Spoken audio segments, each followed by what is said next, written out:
please be seated. Good afternoon, ladies and gentlemen. Welcome back. Hope you had a good lunch. Let me ask, have you been discussing this case with each other? No. Or with anyone else? No. Has anyone attempted to speak with you or in your presence about this case? No. Have you seen anything in the news about this case? No. You're not looking for it, am I correct? Correct. Have you done any research or investigation to gather information outside of this courtroom? No. Very well. We are ready to proceed. State, you may call your next witness. Yes, Judge. The state calls Manuel Pomares.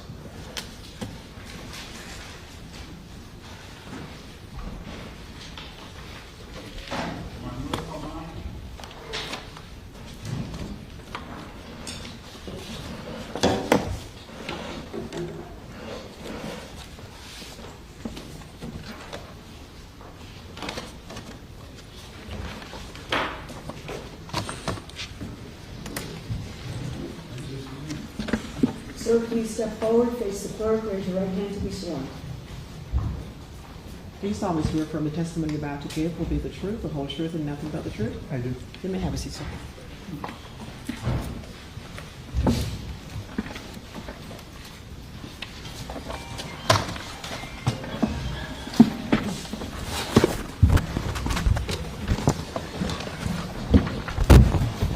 Sir, if you keep your voice up, the microphone is in one direction and the jury is in another. So even if you're yelling on each side of this, okay? Yes, ma'am. Thank you. May I proceed, Judge? Yes, sir. Good afternoon, sir. Good afternoon. Can you please introduce yourself to the members of our jury? My name is Manuel Pomares. I'm a lieutenant with Florida Fish and Wildlife. Florida Fish and Wildlife, did you all just host some guests today? Yes, we did. Did you see some of them here in the courtroom? Yes, I do. Was that to see a vessel, a crashed vessel? Correct. The vessel, were you part of the recovery? I was part of the recovery of the vessel. So let's talk about how that happened and the information that you have. Were you working on the day of the crash, September 4th, 2022? I was not working that day when the event occurred. I was notified afterwards. How did you learn about the crash?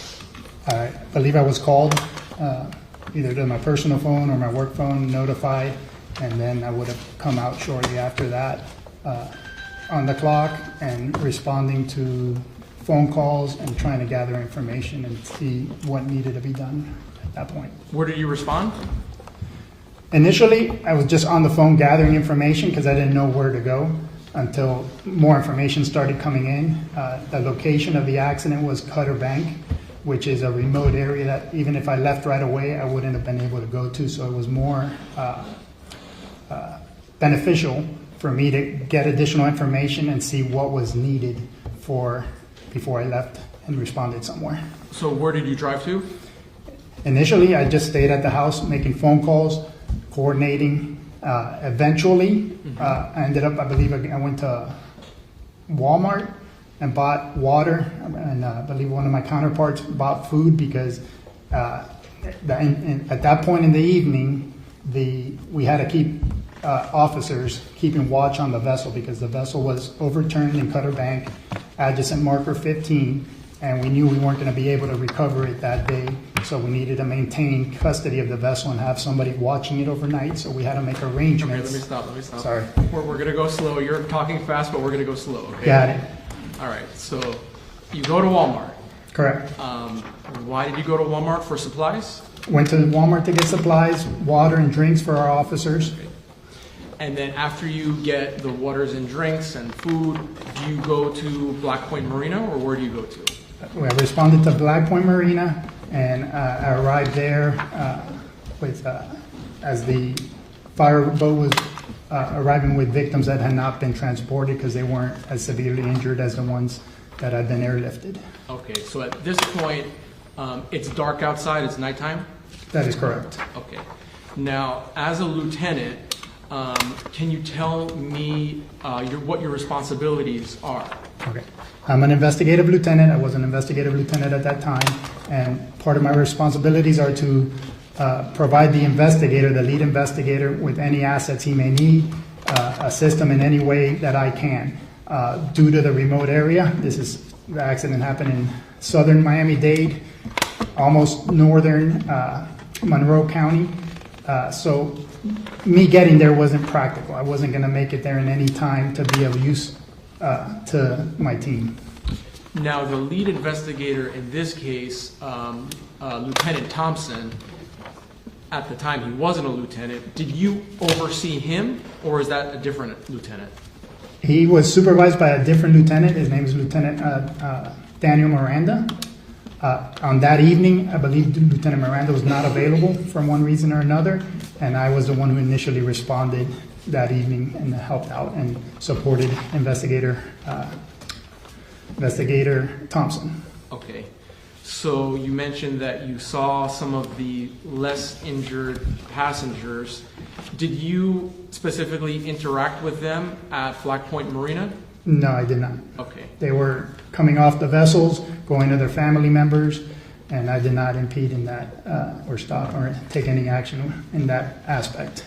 So the next day, September 5th, what are your duties? What are your assignments on that day? So I was also part of the dive team.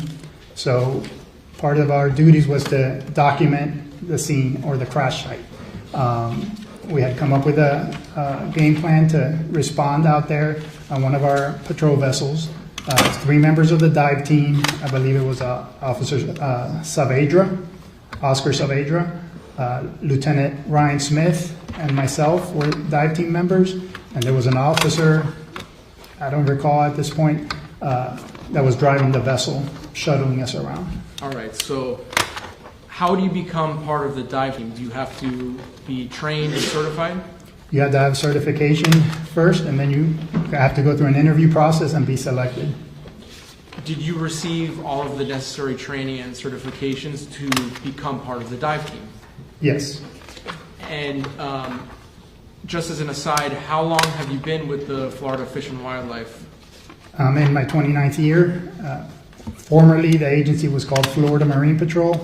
In 1999, 2000, the voters of Florida decided to merge the Florida Marine Patrol with the Game and Fish Commission, and now we are the Florida Fish and Wildlife Conservation Commission, FWC for short.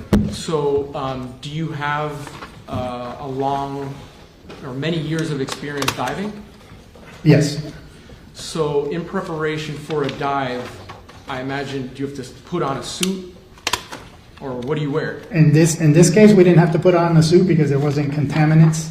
We have to put on dive gear, which is a BC, a dive tank, regulators.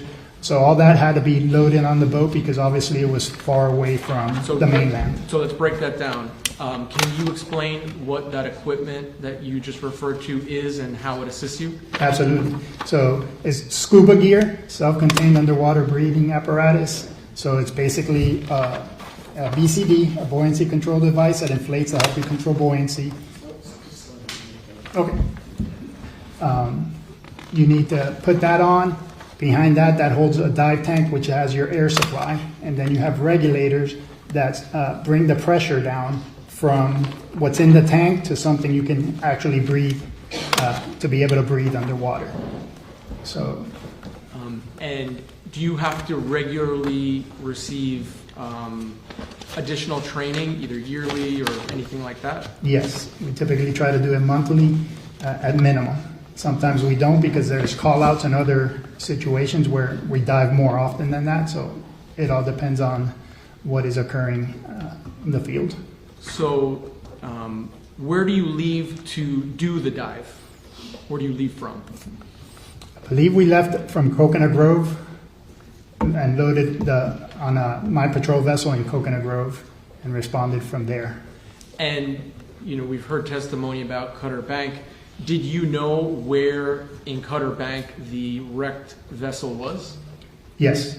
And I think earlier you mentioned that FWC, did they make arrangements for there to be somebody who had eyes on the wrecked vessel from the time they learned of it to the time you got there? Correct. And why was that important to sort of have a babysitter for the crashed boat?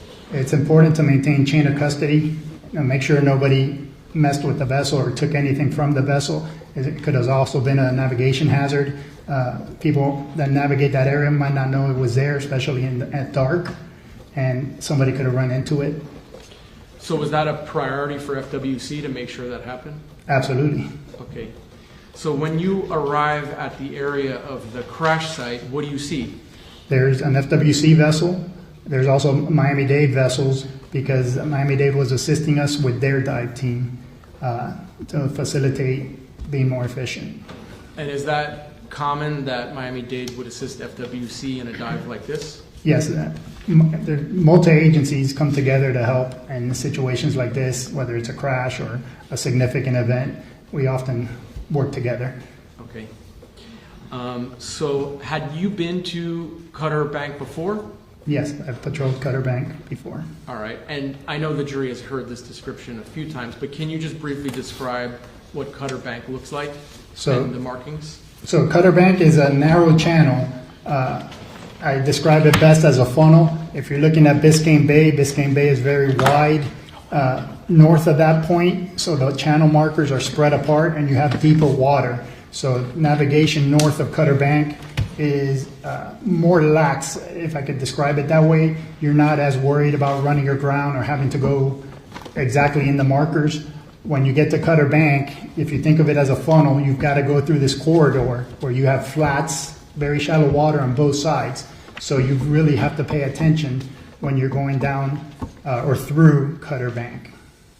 So you mentioned earlier that as part of the dive, there was going to be an effort to recover items underwater?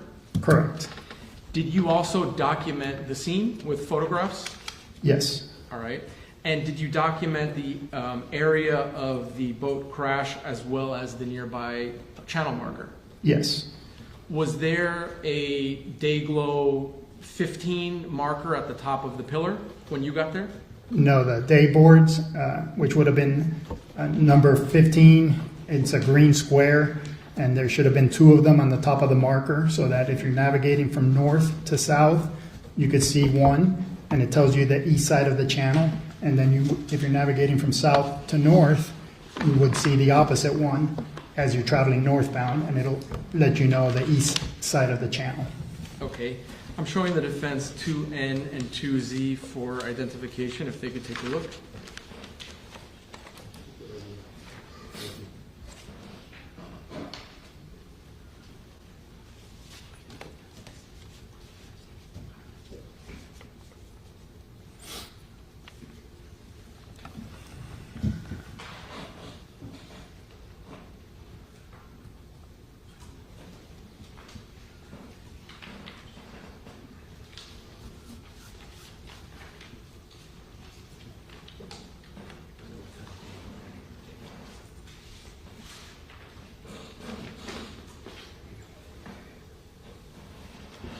Okay, sir, I'm going to be showing you some photos. I'll kind of pass through them, take a look, and when I'm done, let me know if they fairly and accurately reflect what you saw when you arrived that morning, okay?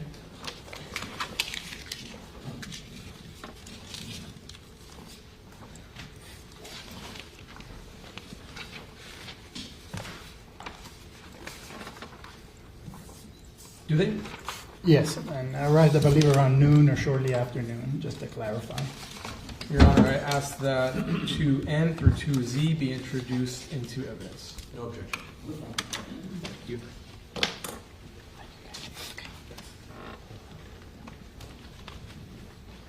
State Exhibit 2N, previously marked by identification, will become State Exhibit number 25. I'm sorry, can you see?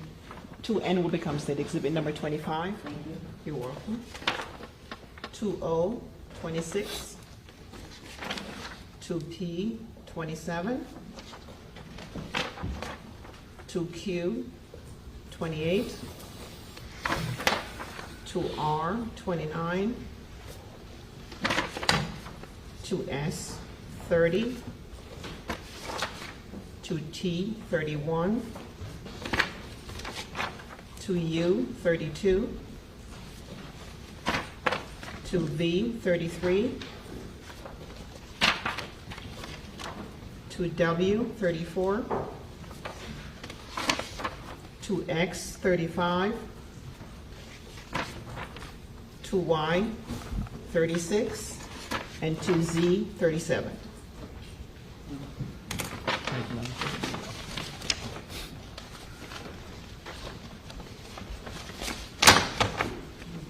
May I approach the witness, Judge? All right, Lieutenant, I'm just going to show you these in groups.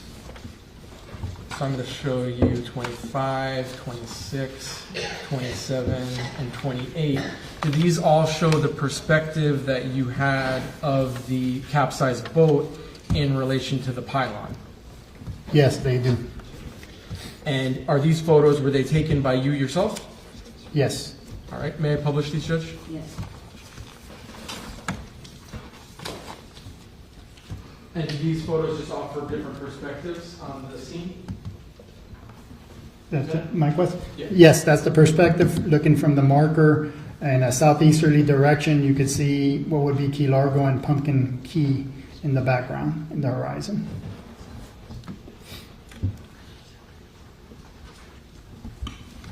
Are you able to approximate the distance of the capsized boat to the pylon? It was several hundred yards. I don't remember the exact, if we have an exact distance. I believe on one of the images, there could possibly be a distance on a Google Earth image. All right, and now I'm also showing you states 29 through 37. Are these various perspectives of the piling? Yes, And what is this made of? the piling is a steel pipe. If you can picture a telephone pole, except instead of wood, it's steel. It's a pipe and it's hollow in the center. Does this go all the way to the seafloor? Yes, that's hammered into the bottom, and that's what keeps it erect. Part of it is under the ground.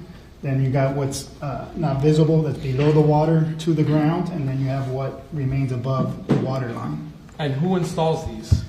That would have been probably Coast Guard, because it's a intercoastal waterway channel marker. There's sort of like a whiteness at the top of it. What is that? That is the feces of birds, water birds that land on the top of the You marker. could say bird poop if you want. I was trying to be more professional, but that is the birds land on there. They go to the bathroom, and it ends up making those marks on the piling. And I should ask you, what is supposed to be on top of this? On top of that, if you look at may I look at them? Yeah. If you look at the markers, you'll see there's a rectangle in the middle of the feces, and that would be where there would be a dayboard flush against one side of the piling. And then if you look from the south coming north, you would see the same thing. The best I could describe it is a rectangle where there's no feces, and that's where the dayboard would be. That's why there's no feces there. So So basically, there's no white. there's gonna be a dayboard on one side, a dayboard on the other side, and the pylon in the middle. Correct. And how are the dayboards connected to this? There's bolts and brackets that basically, the dayboard is made out of wood, and in this case, because it's a green, it's a square, and they're bolted to each other, kind of sandwiching the two boards to the piling. All right, may I publish some of these, Judge? Yes. All right, and there's a variety of perspectives.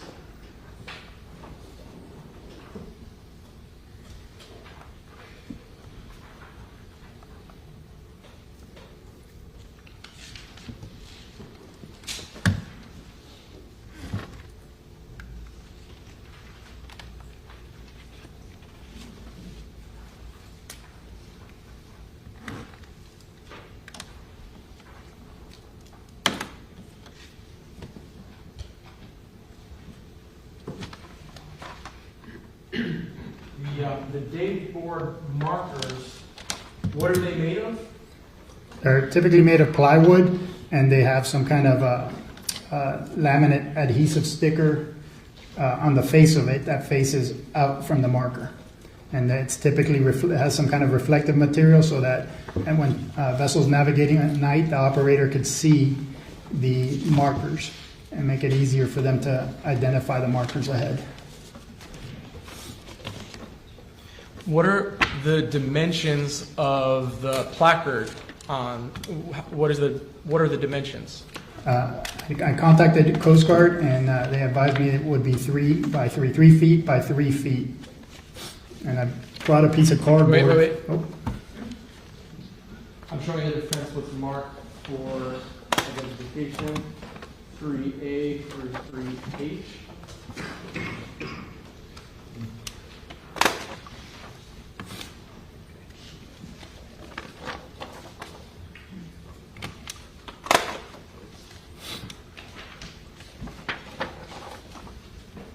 May I approach, Judge? And Lieutenant, I'm going to show you what's marked for identification 3A to 3H. Let me pass through them. And when I'm done, tell me if they fairly and accurately depict what you saw on this day. Okay, do they? Yes, they do. Judge, I'd ask that 3A through 3H be admitted into evidence.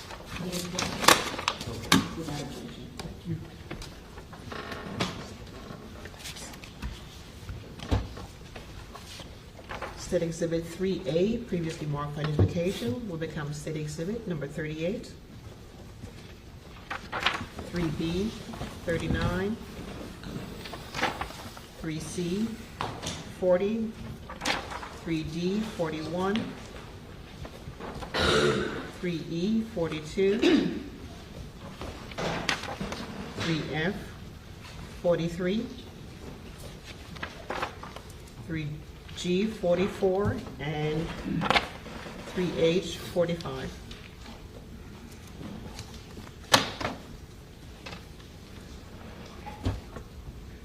Thank you. All right, so Lieutenant, I'm going to ask, with the court's permission, if you could step down and help me publish some of these photos with the jury.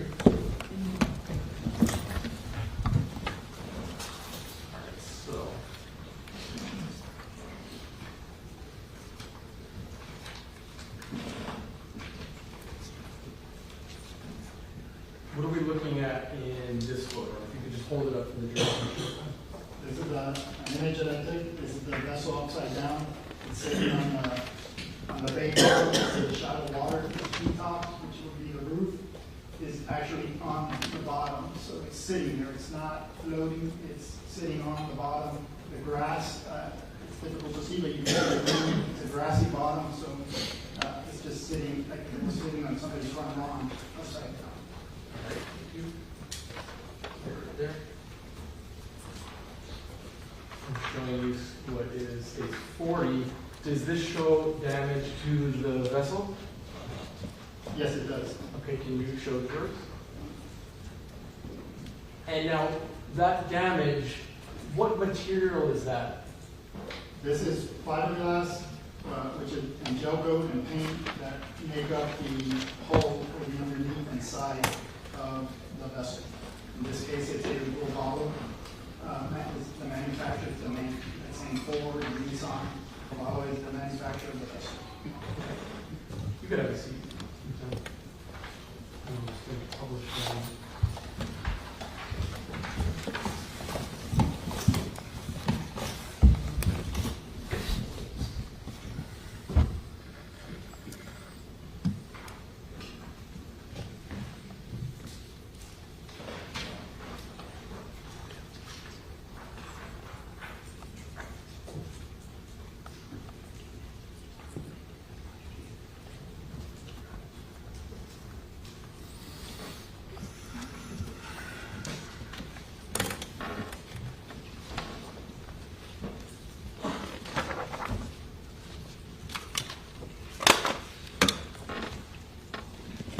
All right, so we've gone over the documentation of the pylon, the capsized vessel. Do you then dive underwater to document the underwater scene? Yes, I do. So take me through that. What do you do? How do you go about doing this type of a dive? So the divers on this day were Lieutenant Smith and I, and then we always leave a diver on the surface in case there's any kind of emergency. That person can immediately get in the water and render aid if there's an entanglement or air issue or some kind of emergency, unforeseen event. That officer is on the vessel paying attention to us, that diver, ready to go and enter the water if he needs us, if we need him. Okay. And do you each take turns just diving right in? No, we go in together, always go in 2 people minimum for safety. And then on that particular day, I was recording and taking pictures with a GoPro camera underwater and above the water. Okay. So tell us a little bit about the GoPro camera. Is that something you're holding or is it on your person? How does that work? It's a small camera that's in an underwater case, so it can be taken underwater, and I'm holding it. Prior to doing anything, I went around the vessel to get a 360 to see what was done or what was there before anything was touched. And I believe we did a second loop around the vessel to document everything before we touched any of the items that were on the vessel or around the vessel. Now, when you went down to video record, do you do a 360 around the boat? Yes. And just before court started, were we watching videos of your recordings? Of the video recording? Yes, correct. Okay. And did they fairly and accurately reflect the video recordings on the date that we're talking about? Yes. All It would have been the day after the accident. The accident was September 4th. This would have been the following day on September 5th. And I'm showing the defense. Oh, I'm sorry, Kate. Would you mind marking this?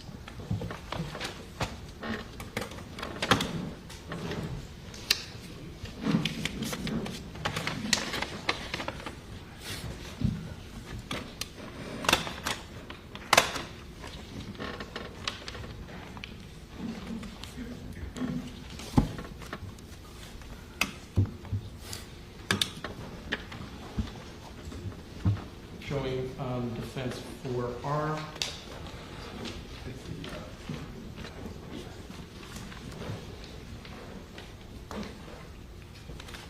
Lieutenant, we, as I mentioned, we watched the video on this flash drive earlier today, and it fairly and accurately depicted the recording that you did. I would assume that's the recording device that it was on. That I just played for you. Yes. Okay. Judge, I asked that for RB admitted. No objection. State Exhibit 4R, previously marked for identification, will become State Exhibit number 46. Judge, may I publish states 46? And with the court's permission, Lieutenant, can you assist me with this? Yes. Do we have the? Yes. Okay. So, Thank you.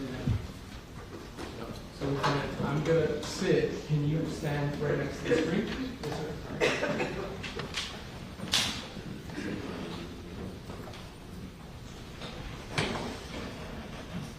right. Stand.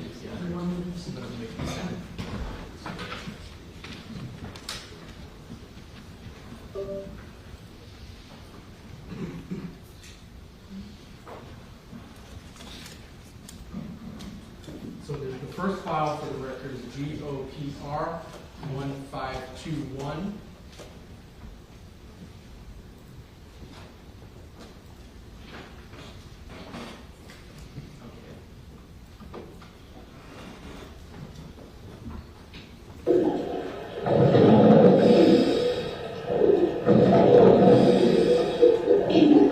Okay, so I'm going to pause the video here. What are, actually it's kind of hard to see. Let me keep going.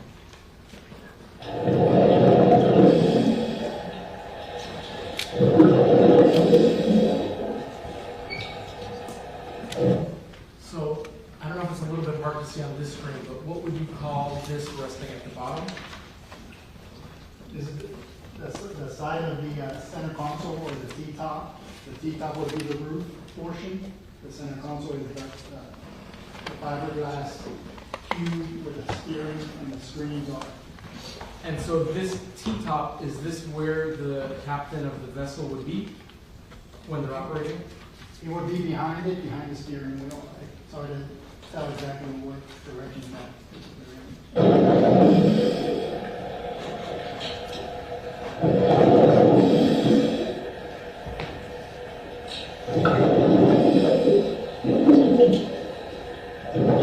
All right, Lieutenant, what side of the boat are we looking at here? Here you're looking at the vessel upside down. This should be the starboard side. You can see the damage, which is all on the starboard side.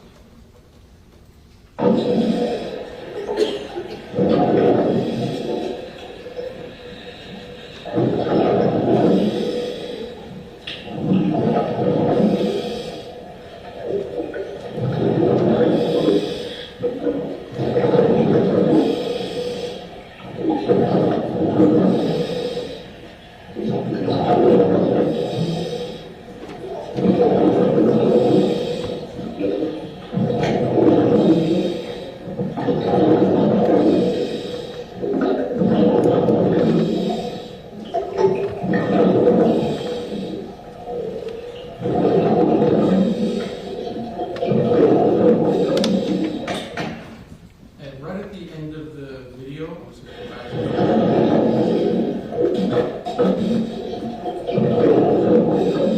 so what is that we're looking at the back? This right here? That is actually at the bow. That's the anchor at the very front of the vessel. And then a 360 degree, you're going to over around the vessel and back at the front where it starts. Okay, so this is the front of the vessel. Correct. All right, keep standing, please. Now, GOPR 1522, I'm going to publish that for the record.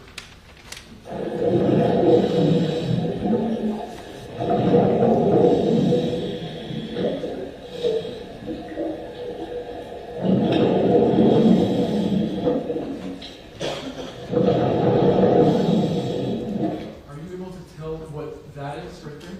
And I'm pointing at the bottom of the screen. This is a compartment that's on the side, a panel that's been dislodged due to the damage. It's in front of what is the console here. Since it's upside down, it will be on the side based on the angle I'm taking the picture of. I'm making the video of.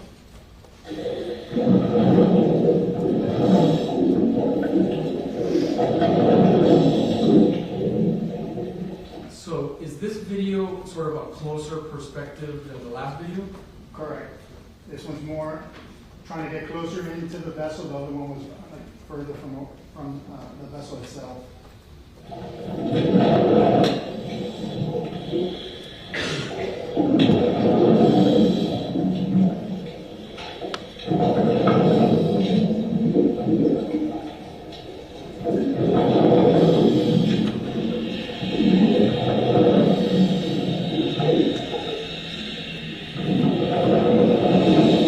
So right here, what are we looking at? It's hard to kind of see it on the screen, but Yeah.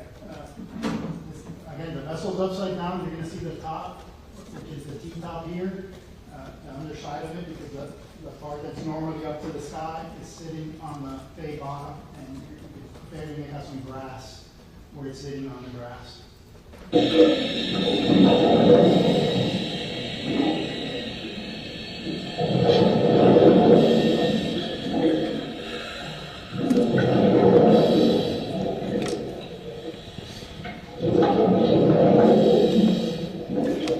are you able to tell what area we're looking at here? That's the helm area where the steering wheel would be, if you're going to get up right here. And then this is the console where all the electronics will be. Here's the seat in the leaning post area, or the backrest of the seat. The windshield's up here.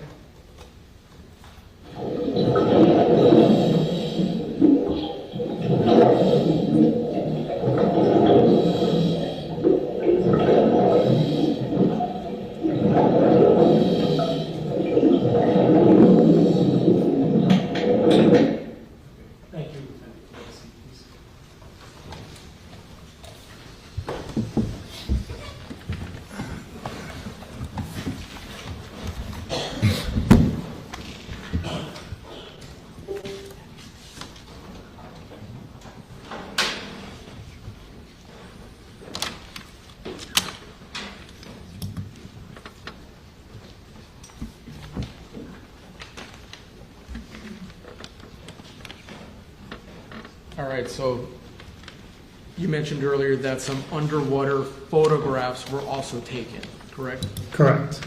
So I'm showing the defense has been marked 3I through 3R for identification purposes.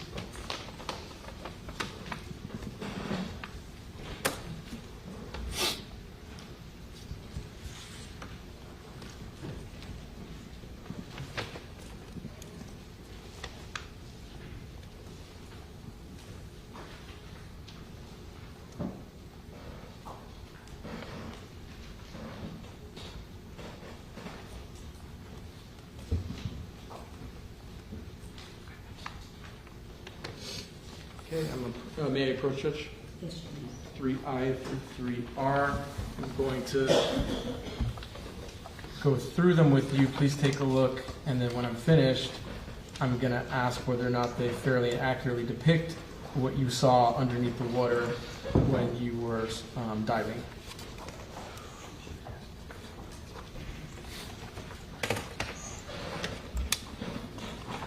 Did they? Yes, they do. So Judge, ask that 3I through 3R be admitted.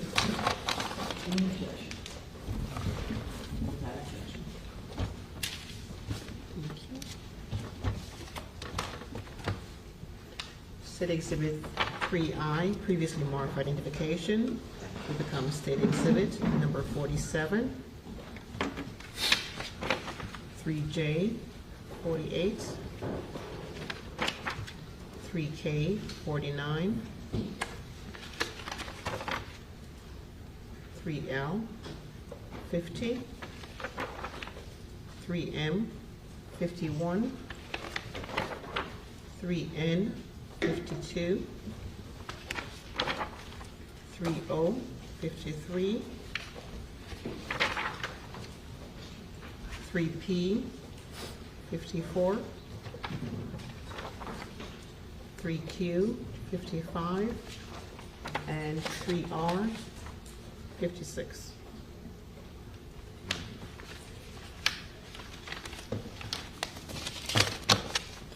Clerk. And Judge, same request if the witness can assist me in publishing. Yes. Thank you. All right, so Lieutenant, these may actually be a little bit more visible than the video. Can we just go one by one and you sort of show the jury what's depicted in these photos? Yes. In this image, you can see the T-top on the bottom of the bay. You can see the grass. Again, you're looking at the underneath. What's on the grass would normally be facing the sky. You can see a telephone right here, which is underneath of the T-top. This is the front windshield. We got a side windshield here and a side windshield here. You see the top of what would be a console and a compass there. So that's pretty much the boat upside down from front to back. Now, how about in states 48? What are we looking at here? So again, this is the helm area. So now you're looking from what would be the seating or operating position. You got the steering wheel, you've got the throttles, which you control with your hands. You've got 2 GPS units right here. They're hard to see because they're dark right now. All the switches on the console. Again, the front windshield, side windshield, the other side windshield on this side. And then that's the panel that I was asked about before that had become dislodged, held in place by wiring. You can see these are battery switches, but obviously it's not in a normal position, it's just been dislodged. Now, this is states 49. What are we looking at here? This is again the front of the console. You can see the front seat here. This is the seating area. This is the backrest. You can see the port side, which is not damaged. You can see light coming in through the starboard side due to the damage to the vessel. Again, the front windshield, side windshield. That's pretty much. Okay, and you could have a seat, Lieutenant. I'll finish publishing the rest of these.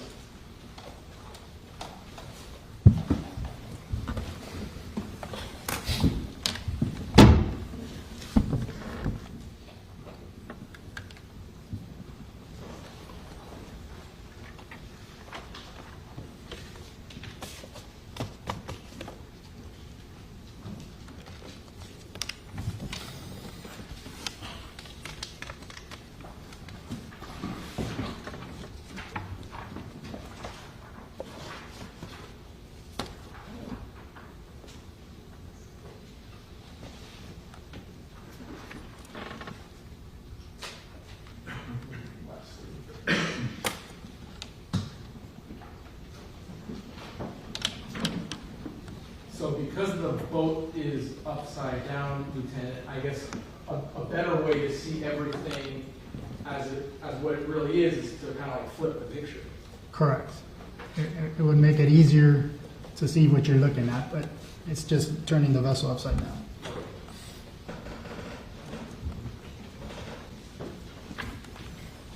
Now, when you're diving and recording the scene, are you simultaneously collecting things? We wanted to document everything first, so the video is before anything was touched, both videos. So after the scene is documented, do you then enter into, I guess, what we can call maybe recovery mode or something like that? That is correct. How do you and your partners collect evidence from the bottom of the ocean floor or the bay floor? Fortunately, it wasn't very deep, maybe 6-7 feet, and we were able to grab stuff and then hand it up to the officer and the other diver that remained on the surface. If you're a tall guy, how tall are you?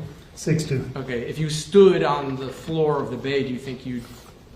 I don't think I could have been out of the water. Okay. So, who assisted you in recovering evidence? Lieutenant Smith was the other diver, so either him or I would have grabbed whatever we recovered from around the vessel and underneath the vessel and handed it up to the remaining personnel on our FWC patrol vessel. So are all of you sort of working together as a group? We were as one group focused on the vessel. Then to make things simple, Miami-Dade's dive team was focused on the area of the channel marker and any evidence that was located in that vicinity. How many times would you say, and you could estimate, how many times would you say that you dove down to the ship and started getting evidence? Was it like 10 times? It's hard to say because we're on tanks. I might have been handing stuff to Lieutenant Smith and he was giving it back. You know, we try to do it in a systematic manner and work our way around the vessel so we don't miss something. So it's not free diving where we're constantly going up and down. It's grab as much as you can, maybe get a couple handfuls, and then when we feel we need to stop, you know, I would stay where we were left off. He would hand stuff up, and then once he came back, we'd continue around the vessel. Are you like collecting these items with your hands, or do you have a net? What does that look like? I think it was mainly with our hands, depending on what we're diving for. In this case, I believe it was our hands. Maybe we had gloves on. I don't recall. And then when items of evidence were recovered, what would you do with them? We would hand them up to the officers or personnel on the vessel, and they would put them in the vessel. Does FWC maintain custody of recovered evidence from the time it's grabbed by a diver to essentially today? Yes. And are records kept to make sure that there is what we call like a chain of custody from point A to point Z here in the courtroom? Yes, property receipts, and every time they are handed off to the next person, it's logged. So do you do anything else out on the water regarding evidence collection, setting aside the boat itself for right now? I believe once we recovered everything we could from the vessel, I believe we got together with Miami-Dade's team who had recovered several pieces of evidence from around the marker. They gave it to us, we placed it on our vessel. We brought everything into, if I remember correctly, Convoy Point, which is a channel that you access by coming in through Homestead Bayfront Channel. Convoy Point is what is known as Biscayne National Park. It's their headquarters where their law enforcement docks. So it's a secured facility. We went there to unload everything that we had recovered, to give it to one of the officers to relay to our office. And the items of evidence that were collected during the dive, do you also photograph them? Yes, I did. Okay, so I'm showing the defense what has been marked for identification purposes as 4I through 4Q.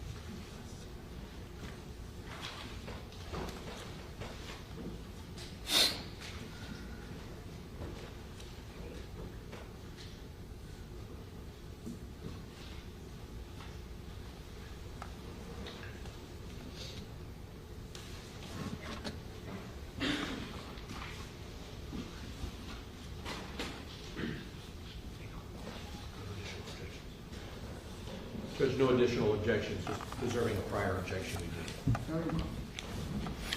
All right, so this is 4I through 4Q, Lieutenant. I'm gonna scroll through just like I did before. And when I'm finished, can you just let me know if it fairly and accurately reflects the items of evidence that you and your partners collected on September 5th, 2022?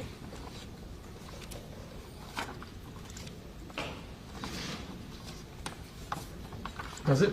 Yes, they do. Again, some of them were collected by Miami-Dade, and some of them were collected by us on the vessel, or underneath the vessel. Judge, I'd ask that all of these items 4I through 4Q be admitted into evidence, please.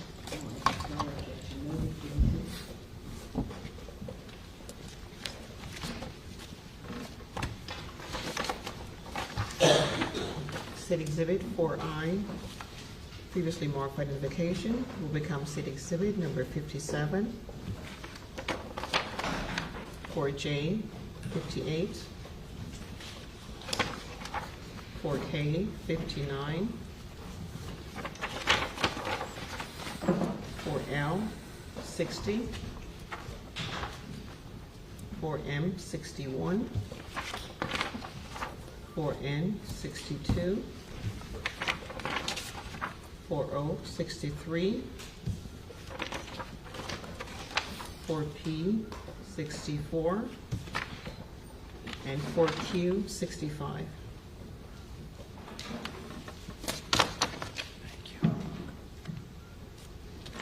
May I put the witness, Judge? So, Lieutenant, I'm showing you first states 57 as well as states 58. Are these sort of overviews of all of the items that were collected? These are the overview of the items collected from the vessel and surrounding areas of the vessel. Okay. And actually, before I ask to publish, what are some of the items that were collected and are documented in this photo? Starting from left, there's some clothing, there's 8 phones, a pair of glasses, miscellaneous, there's a couple pairs of glasses, there's miscellaneous fiberglass pieces from the vessel, looks like a portion of a hatch belonging to the vessel, looks like some kind of a fabric cooler, the fire extinguisher, miscellaneous clothing, another canvas type bag. There's a couple of Yeti type tumbler cups, and a couple of Trulies and a Bud Light can. Did you say Yeti type tumbler? Yes. Okay. May I publish that, Judge? Yes. And where were these recovered from? They were either underneath the vessel or around the vessel.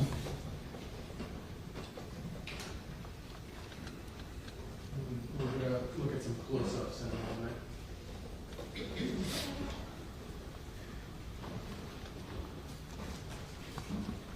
You mentioned cell phones and glasses. I'm showing you what is marked states 60, 59, and 61. Are these the cell phone and glasses? It would have been, these are the ones we recovered, and I believe these were around the marker by Miami-Dade. If you see these images, you got these 8. So this is the stuff that we recovered from the vessel. This group of items would have been recovered by Miami-Dade divers around the marker. So yeah, I'm getting ahead of you actually, Lieutenant, so let me slow down. So let's do 59 and 60 then. You're saying that these cell phones were cell phones recovered around or in the Pino boat? Correct. And that was recovered by FWC? Correct. Okay, may I publish that, Judge?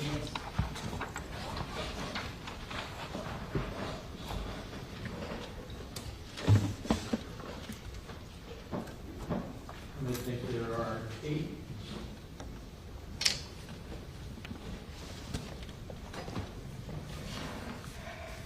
And so moving on to what I was getting ahead of you on, in states 61, 62, and 63, are these the cell phones that you said were provided to you by the Miami-Dade diving team and then you took custody of them?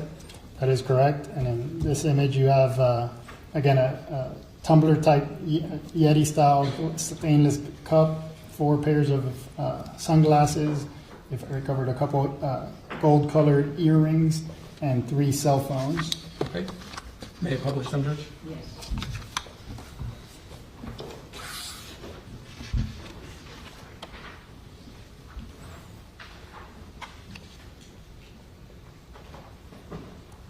And these were by the marker, did you say? Correct.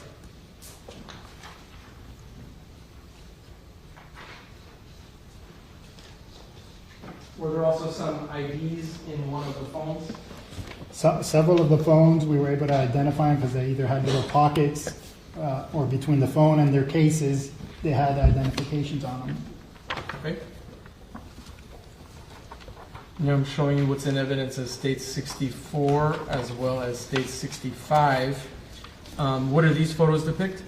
These photos depict pieces of fiberglass, pieces of the hull of the vessel damaged in the impact that were on the bay bottom. Again, recovered by Miami-Dade divers. You also have a portion of a day placard that was with a bolt that is what kept it on the bottom. Since the placard is made of wood, it would have floated away if it wasn't for that bolt. We're going to go back to that. Before we go back to the marker with the bolt, where was this located? Was it around the boat itself? I believe this was all around the marker. Okay, the marker. The marker, correct. All right, may I publish that, Judge? Yes.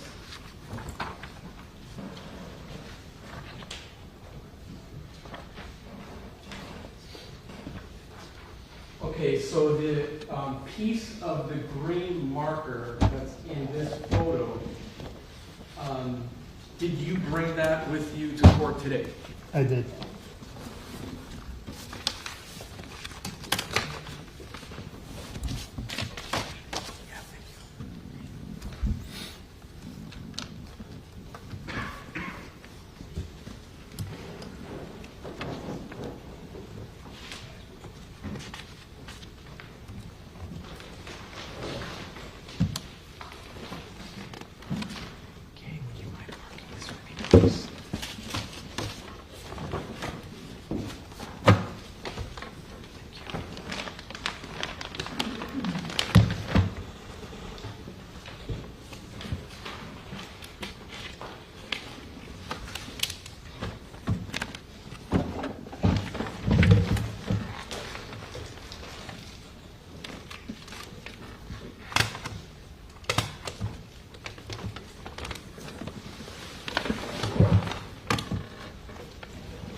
Lieutenant, I'm showing you what's now marked for identification as 4S. Can you please take a look at it? Can you first describe the packaging of this item of evidence? So this is a clear packaging that was packaged at our office so that I could bring and have it labeled of the recovered portion of the day marker, which would have been marker 15 from Cutter Bank. So after recovery, where has this object been the entire time? This, once we got everything to the office, and the boat was, we were done processing the boat, getting evidence from the boat, all the items and everything were put into the boat, and the boat was shrink wrapped. Shrink wrapped. Correct. Why was the entire boat shrink wrapped? To preserve the evidence as best as possible. Now, today the boat wasn't shrink wrapped. When did the boat become unshrink wrapped or opened up? I don't remember the exact date, but I believe the attorneys needed to go see it, wanted experts to look at the vessel, and through the court processes, it was ordered to be removed, and at some point it was removed, and once you remove it, you can't put it back, because that's something that has to be applied with heat, and once you take it off, very difficult, almost impossible to put back on.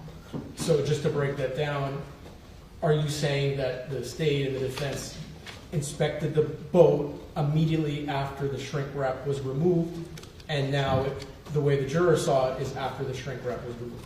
Correct. I also saw it without any of the items that were in it. We were asked to remove any items that were in the vessel, so they wouldn't have seen that. And that could have been hazardous if they fell on. Correct. And itchy and uncomfortable because it's fiberglass. Your Honor, I would ask that 4S be admitted into evidence. Can I just see it? Oh, sure. Sir. I'm sorry for interrupting you. That's okay.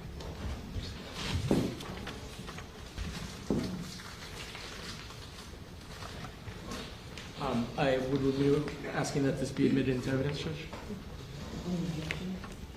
No objection. State Exhibit 4S, swamp identification, will become State Exhibit number 66.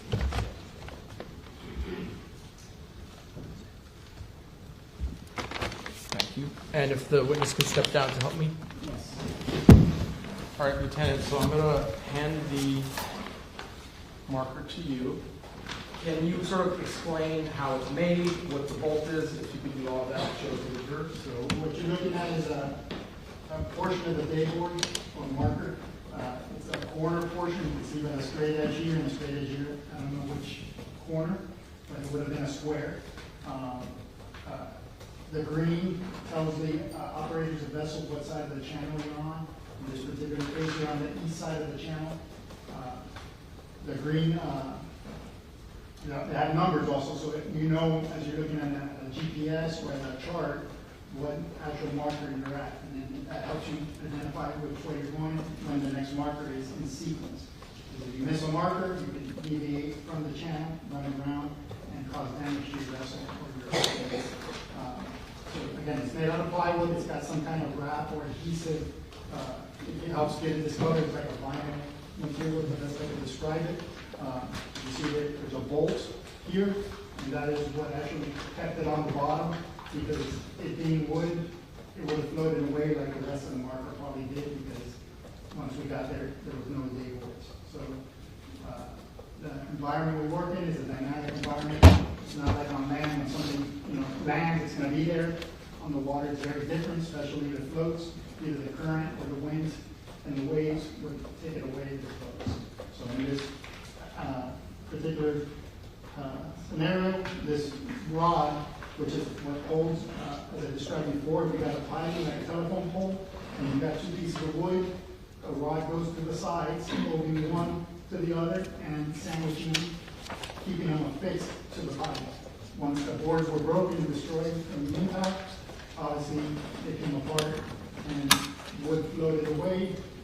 Fortunately, the weight of the rod overcame the buoyancy of the wood and kept it on the bottom near the marker where daggers recovered. Thank you, Lieutenant. You can have a seat. May I publish this, Judge? This is case 66.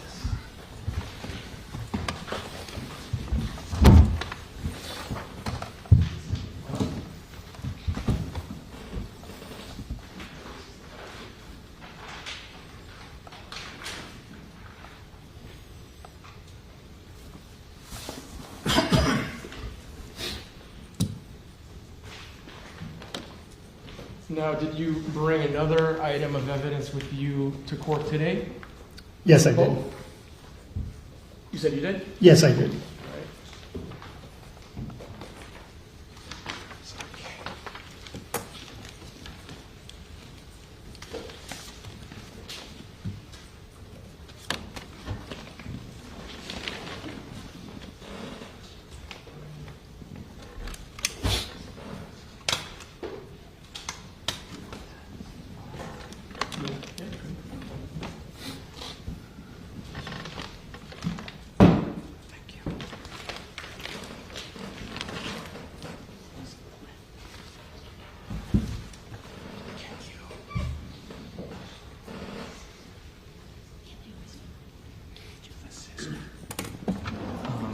I'm showing the defense was marked for ID 4T. May I approach, Judge?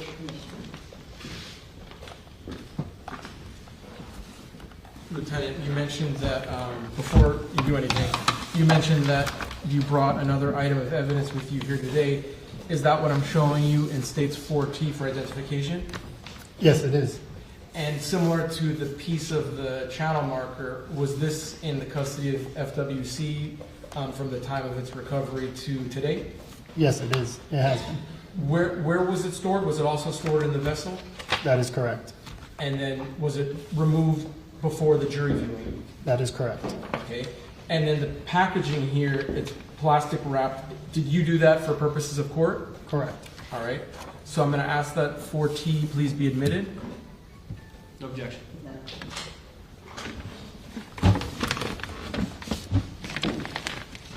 State Exhibit 4T, marked identification, will become State Exhibit number 67.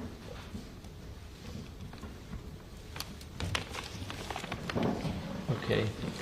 With the court's permission, could the witness borrow some gloves and open up the exhibit to publish to the jury? Yes. All right. Madam Clerk, do you have an extra pair of gloves for us by any chance, or rename it? So just hold on one second, because I want to get you here first.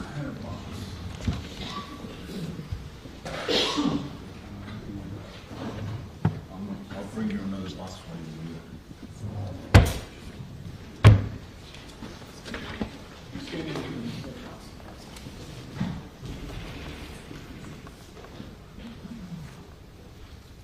Well, one moment, Lieutenant, sorry.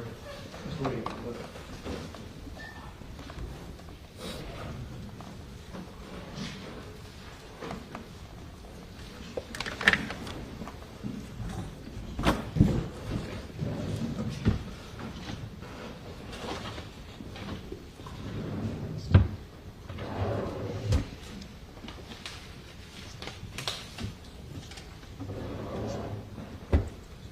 Maybe while we're waiting, I can move on, Judge, actually, and then we'll come back to this. So, Lieutenant, prior to court, we spoke about the dimensions of a channel marker. That is correct. Did you bring something to use a demonstrative aid to show the size of the channel marker? Yes, I was able to determine the size of the dayboard or day marker, and it was 3 feet by 3 feet. All right, and so I can mark this even though it's just going to be a demonstrative.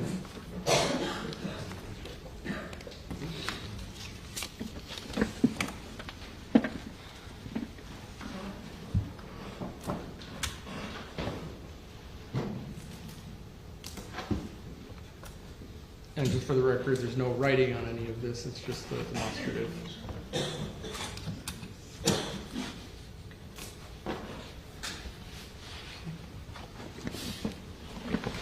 So, Lieutenant, I have, well, showing you the defense.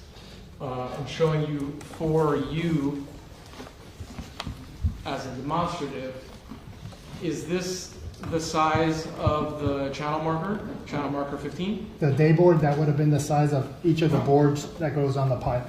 Okay, so basically, are you saying there'd be one board on one side and then one board on the other side?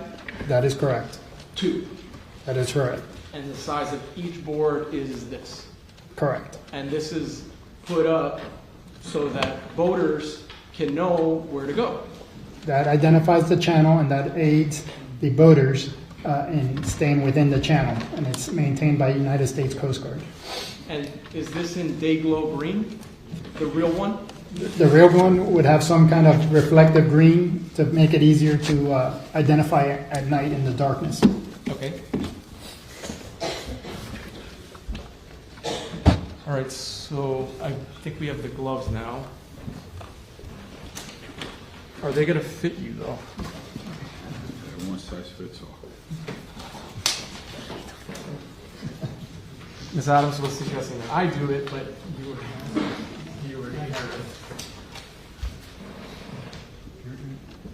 You're okay with it? Yes. They're a bit thin. You might want to double them up if you're going to grab the fiberglass. I'll just grab the fingertips. And this is just since the plastic was a little bit, obstructing it, could you take the item out of the plastic and show the jurors? And for the record, it states 67. And just be careful because of the fiberglass. I'll hold this for you. So if you could show the front first and then the back. All right, shred it. Yeah. So that is what would be the starboard side of the vessel. You can see part of the manufacturer that says Robalo, and it's the same color as the hull. And then this will be facing the inside, that typically wouldn't be exposed. All right, this is again, one of the many items that will be covered around the marker. Okay, if you wouldn't mind putting this back. And while you're doing that, if we could just do the same thing with the piece of the channel marker, it states 16. I can show the difference again. It states 66. Okay. I'll take this back for you. And would you mind opening up state 66, please?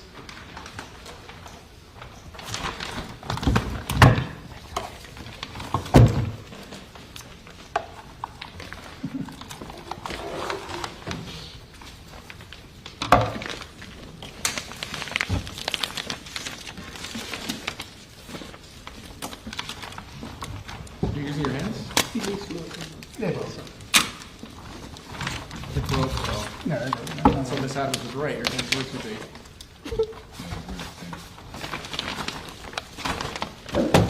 Okay. And again, now it's out of the packaging. This is state 66.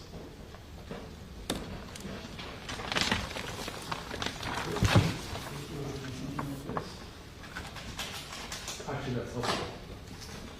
This is one board. You got the pipe behind it vertically, and then you have another board making a sandwich. So one board faces north for the southbound boaters, and then if you put it on the other board, it will be on the other side, faces south for the northbound boaters. As we were describing, you got it's like a vinyl material that's stuck onto the plywood, and this is reflective, especially it's very important at night. It's very difficult to see, and typically boaters will use a light or Q-beam to illuminate the next marker. And that's what helps you go from marker to marker and stay in good water so you don't run around and stay in a safe area. Thank you.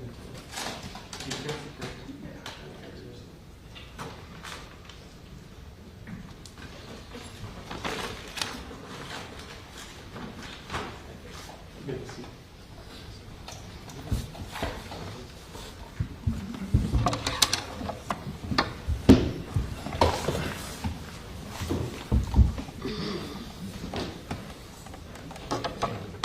Ma'am, you don't want your scissors back? Thank you. All right, so we've gone through the recovery of some evidence. We've gone through the underwater video. How does FWC, how do you get a big boat onto land after a crash like this? And one of the first things we have to do is we have to have bids. We got a contract, a company that will salvage the boat and float it and tow it in safely.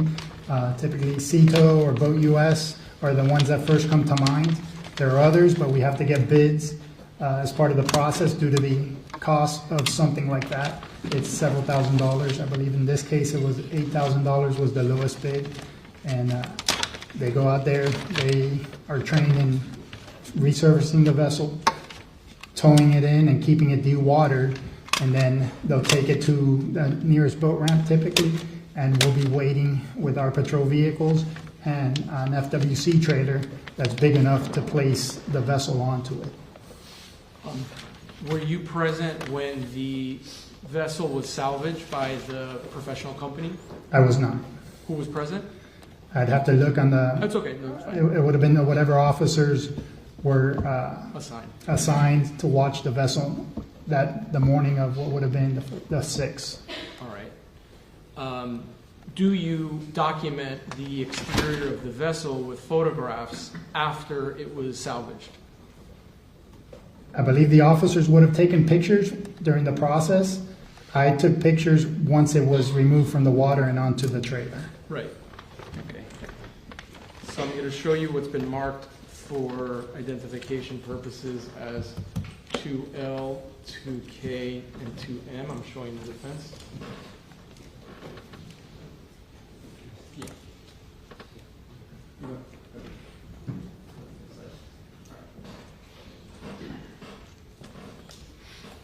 Okay, so we have 2L through 2M, Lieutenant. I'm going to pass through them. Is this the vessel that was recovered by FWC and the professional contractor? Yes, it was. It is. Yes, it was. And is this last photograph a photo of the interior of the vessel? Yes, it is. And they fairly accurately depict what you saw when the vessel was salvaged? Yes. Your Honor, I'd ask that these items be admitted. No objection. No objection.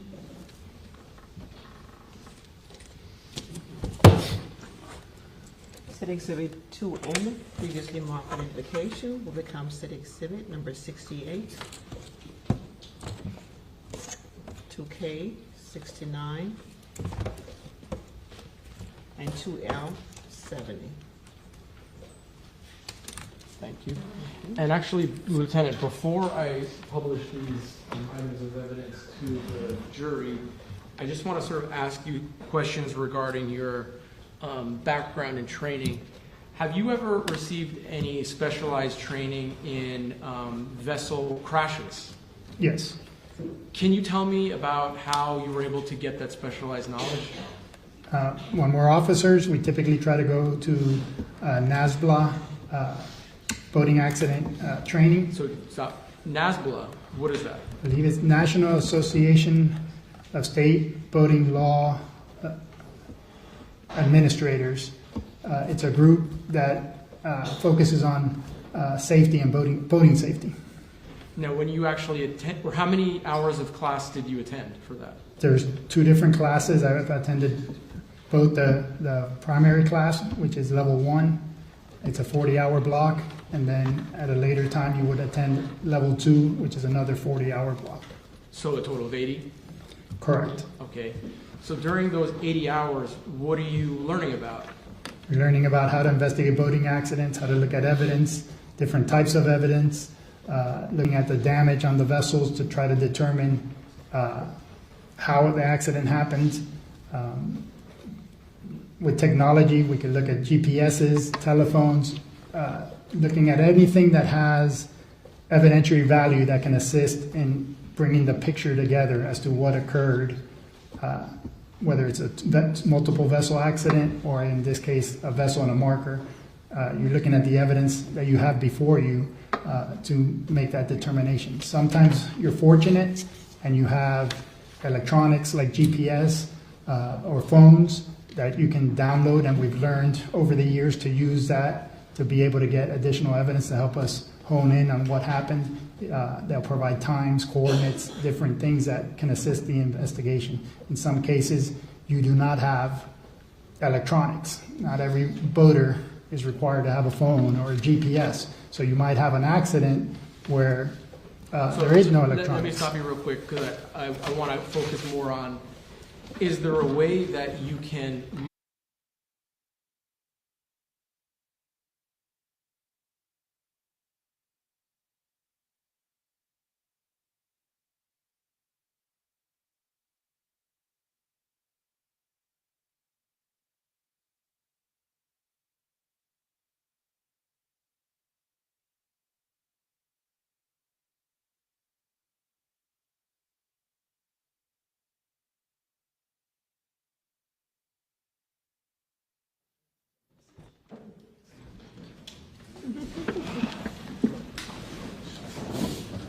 Ready.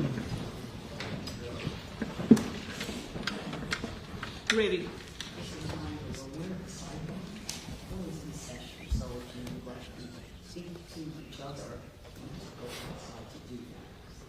It gets a little bit hard to hear over here, even though I can what you want.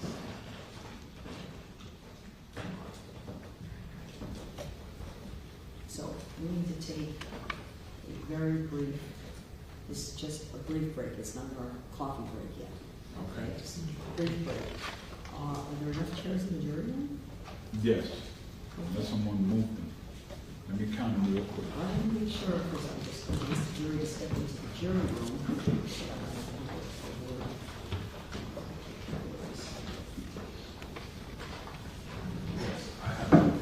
Very good. Ladies and gentlemen, leave your notepads at your seats if you would.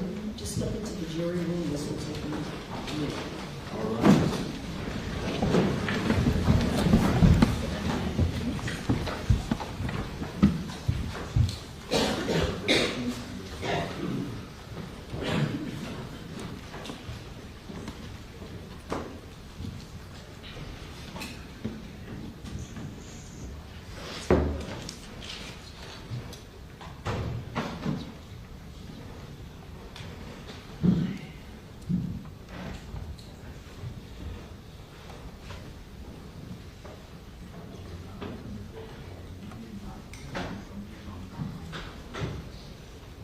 You can all be seated.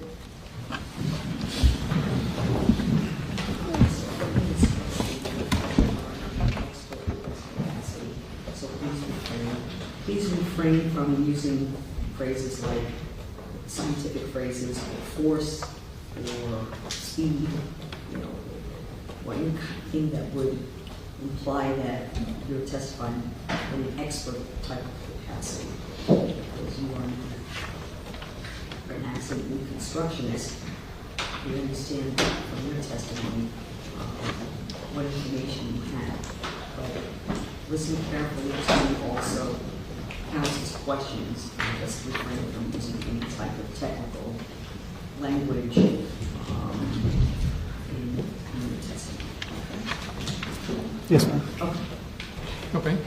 Did you say physics as well? Yes. Okay. Physics, anything, the physics of it, the force, all this terminology, more scientific type terminology that would come from someone, the training you had would come from someone with different types of training in physics and expertise over those lines. Okay. Understood, Your Honor. All right, we'll just follow the questions. Okay.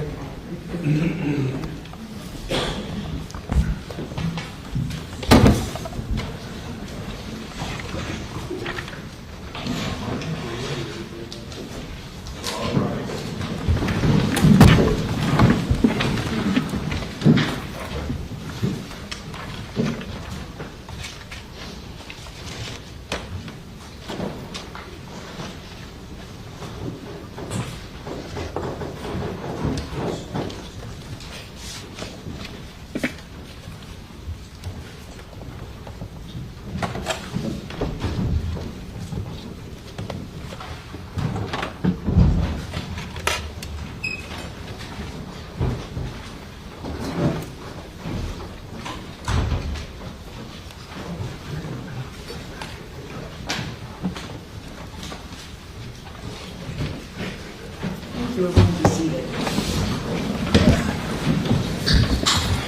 All right, let's continue with your direct. Yes, Judge, thank you. Lieutenant, I was asking you some questions regarding some specialized training that you have. Really what I'm trying to ask is how a vessel behaves differently than an automobile when it strikes an object. Can you talk about... Rephrase your question, counsel. Can you talk about when a vessel is in a crash, how it behaves? Objection. I'll tighten up that question, counsel. But hold on one second, Judge.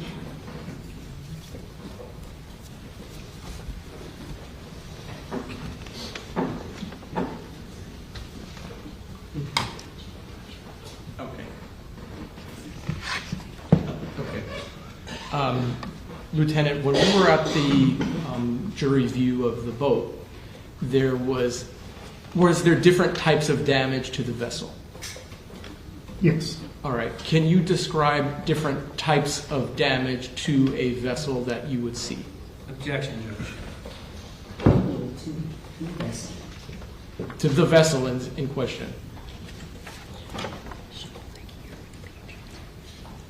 Okay. Yeah. I think what we're going to do, Lieutenant, just to move past this, is go to the vessel itself, okay?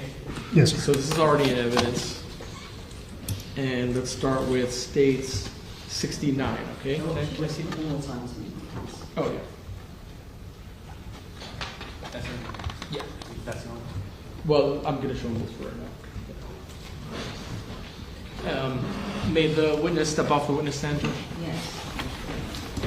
So, Lieutenant, the jurors have seen this vessel. Can you sort of describe that damage to them so they have a better understanding of what it is? So, Do you need a bigger photo? if you have one, Yeah. move in. From the inside. So, this is a damage consistent with having struck a mark. I think of how to keep it, the judge's instruction. Question, please. And what, can you describe the actual damage to the vessel, the body of the vessel? Yeah, so you're gonna see damage begins at about this point. It's hard to tell in this image. If you have something that more zoomed in, I can. Okay, let me get you more zoomed in, Mitch. Have a seat. Hold on a second.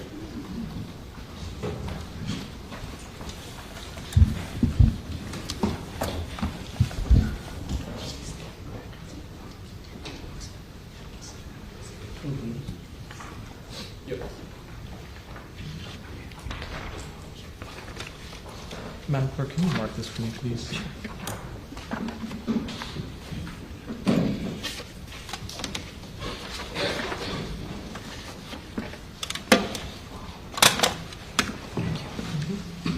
I'm showing the defense was now marked as 4V. You had asked for a close-up of what I was showing you, 4V. Is this a close-up of the damage to the vessel?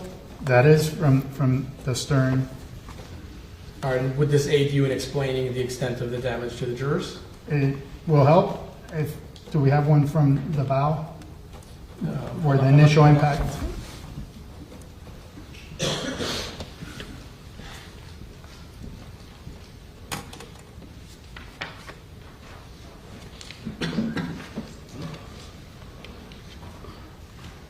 Yes. Okay, can you work this one?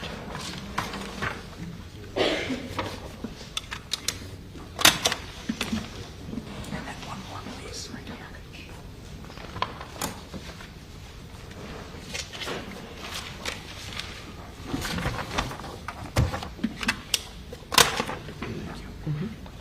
And so I'm adding to what I'm showing you for W and for X. Hopefully this helps you explain it better.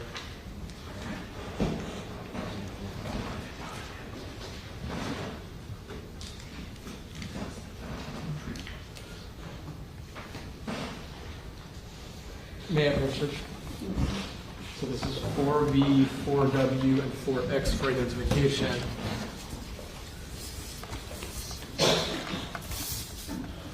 Would these photos assist you in explaining to the jury? Yes. All right. And so, do you remember at the viewing, Lieutenant Thompson pointed out two parts of the vessel to the Yes. jury? Yes. Okay.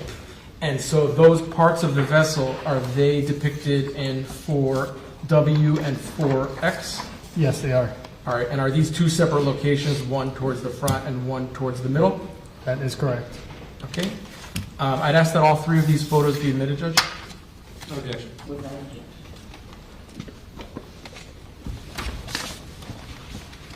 State exhibit for V, previously marked identification, will become state exhibit number 71, 4X, 72, and 4W, 73. Okay. Thank you, Judge. And now may the lieutenant step down to help. Okay, so Lieutenant, you asked for a photo that was closer to the front of the ship. Is that what I'm showing you here as State 73?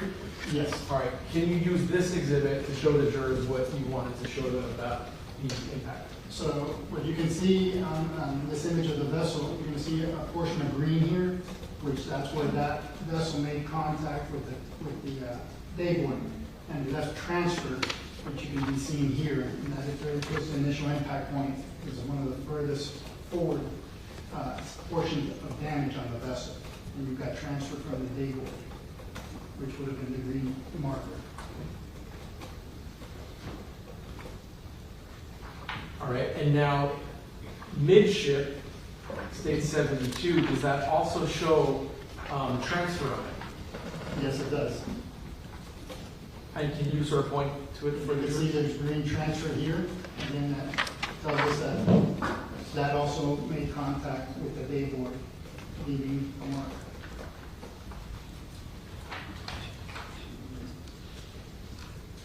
So does that mean that the vessel upon impact would have obviously reached the dayboard marker to make that color?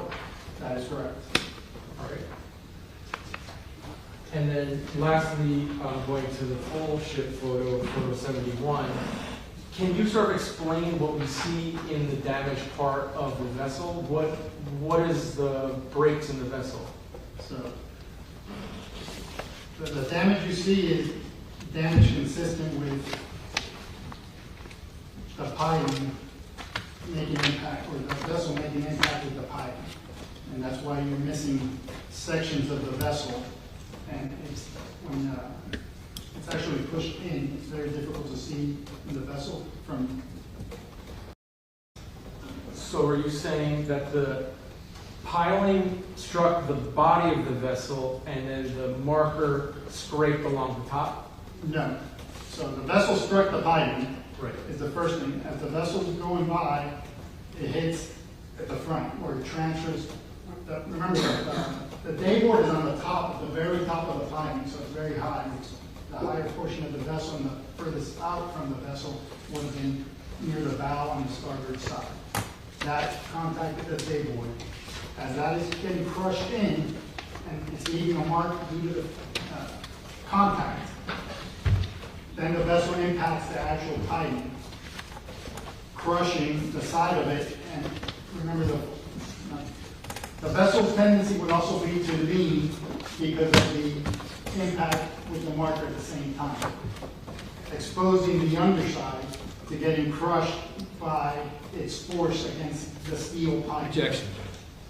Steve, Come on, that's right from which board? This one.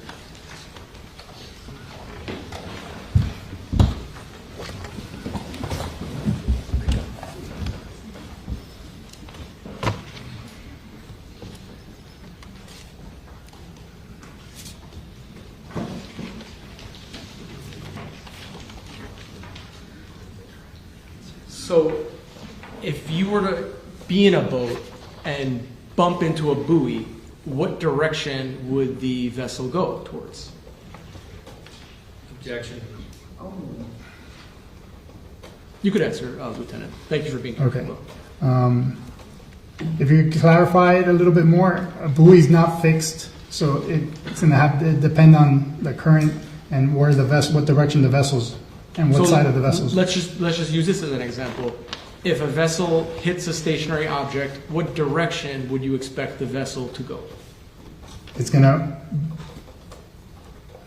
how do I explain?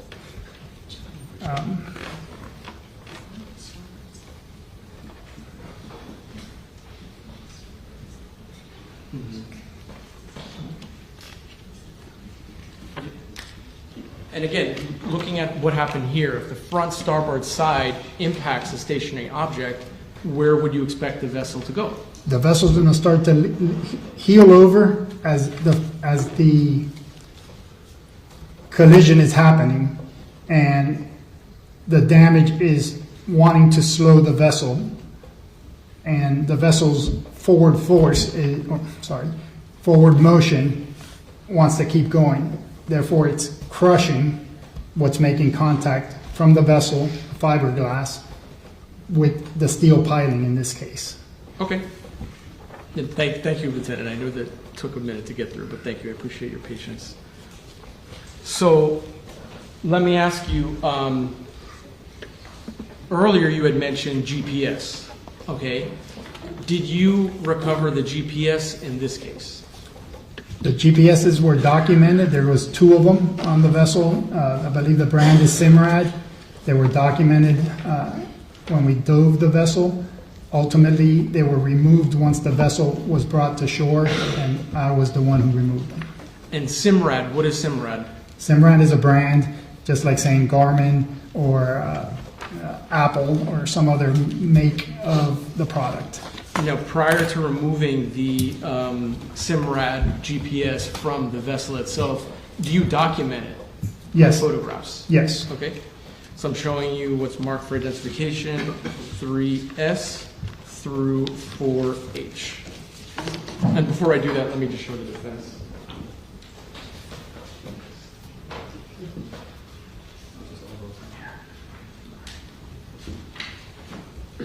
May I approach this? Yes. All right, so Lieutenant, I'm gonna flip through the photos again the way I have been.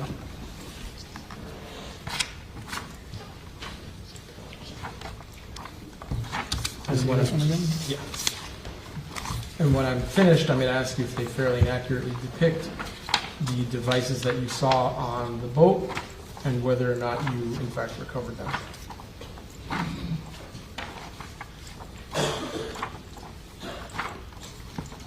Do they fairly and accurately depict that?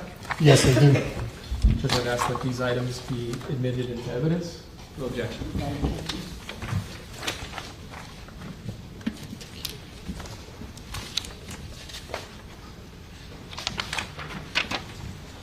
State Exhibit 3S, marked identification, will become State Exhibit number 74. 3T, 75. 3U, 76. 3B, 77. 3W, 78. 3X, 79. 3Y, 80. 3Z, 81. 4A, 82. 4B, 83. 4C, 84. 4D, 85. 4E, 86. 4F, 87. 4G, 88, and 4H, 89. Thank you. Can the lieutenant step down, Judge? To help publish? So, after these photographs, how much longer? Not much longer. So, Lieutenant, can you describe what's depicted in State 74 and show the group? This is the console of the vessel after it had been pulled out of the water, the boat, and pulled out of the water and placed on a trailer. It was pulled out at Homestead Bayfront Park, which is a public boat ramp. Adjacent to that boat ramp is Biscayne National Park headquarters. The boat was taken there because it's a law enforcement facility. That way the public doesn't have access to it, and we can securely take pictures, document the vessel. And this is a picture of the console of the vessel on the trailer, where you can see the 2 Simrad GPS units right here, where I'm pointing to. And actually, Like little screens. it's okay, Lieutenant, because I'm going to show you close-ups of the screens in a second. 76 and 75, what are these screens used for? For navigation, those are GPSs, global positioning systems, and they'll have charts on them, which is an aid to the operator to navigate safely. And there are 2 screens? There's 2 screens on this particular vessel. All right. How about in State 77, what is this?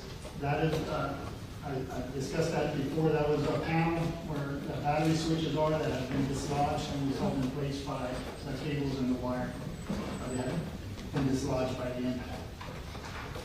Now, the actual devices themselves, were they behind like a bolted compartment? So to remove them, you have to access the back side of them. So if you're looking at the console, the screens are in front of you. You would have to go to the front of the console, open the door, and get to what would be the back of the screens. And there's a panel that needs to be removed so you can access the back of each of the screens. And is that what I'm showing you in State 79?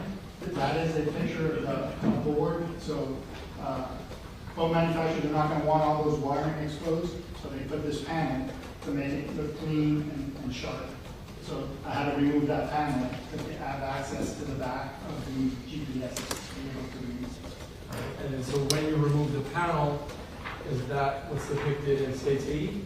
That is, once the panel is removed, that's what you're looking at the back side of the console, looking from the front of the vessel towards the back inside the console. Now, actually just going back quickly to States 80, are there two separate devices, or what is that? That's the back of both of the units. You see the right story. You can see this is going to be your port side, and it's indicated whoever wired it wanted to keep things organized, and they put red tape on them, on the wiring. And then this is your starboard, which has green tape on it. And that's typically because vessels on the port side, which is your left, when you're behind the wheel, is your red light. On your right side, which is your starboard, that has a green light. So if you just say right and left, it can get confusing depending on how you're looking at the vessel. Where when you say port or starboard, it doesn't matter how you look at the vessel, you're clear on what side you're referring to. And does that match the color of the markers as well, red and green? That is correct. The red and green, they tell you what side of the marker you're supposed to be on, depending on the channel.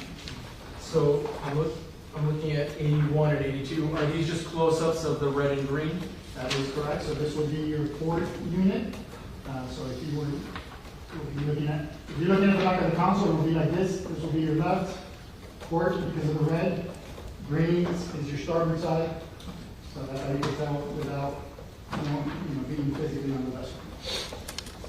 And then finally, were there some photos that you took that showed the serial numbers on the GPS? Yes, each unit has a serial number. So part of the process when we document is document the serial numbers. And you can see in this image, this is the port because it's got red tape on the power cables and on the cables themselves. And then you can see here it says SN and it's got a serial number ending in 787. So this is your port unit.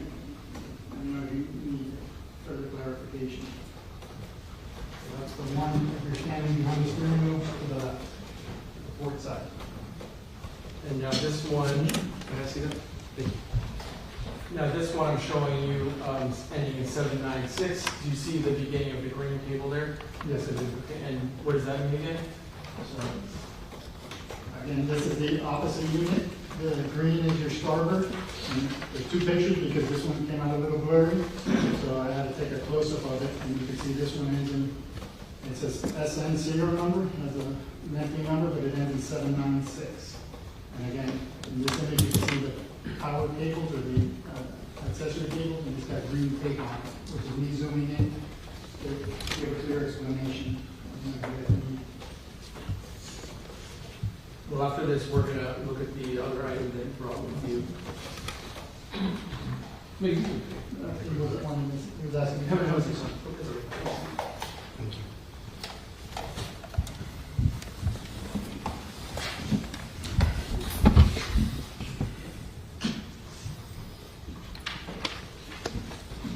Okay. So, Lieutenant, did you bring these devices with you to court? I did. And are they in this big box over here? Yes, they are.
marked for identification for Y.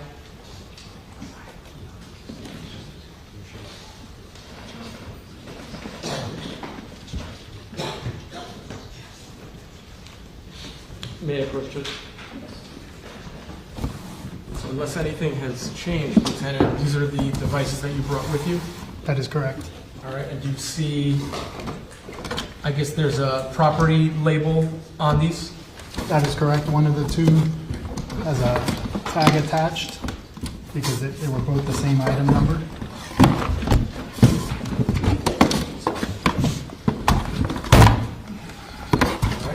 This is our evidence tag, and it says quantity. It's item number 28 for us in our evidence system, and it's two SIMRAD units with the serial numbers on there. Would you like for me to read them No, out? that's okay. I ask that these items be admitted.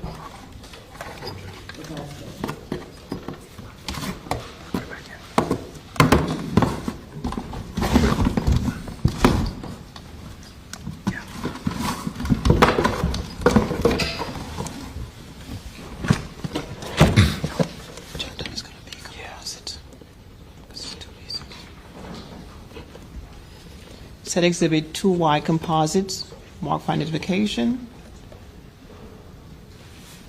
Become State Exhibit number 90, composite.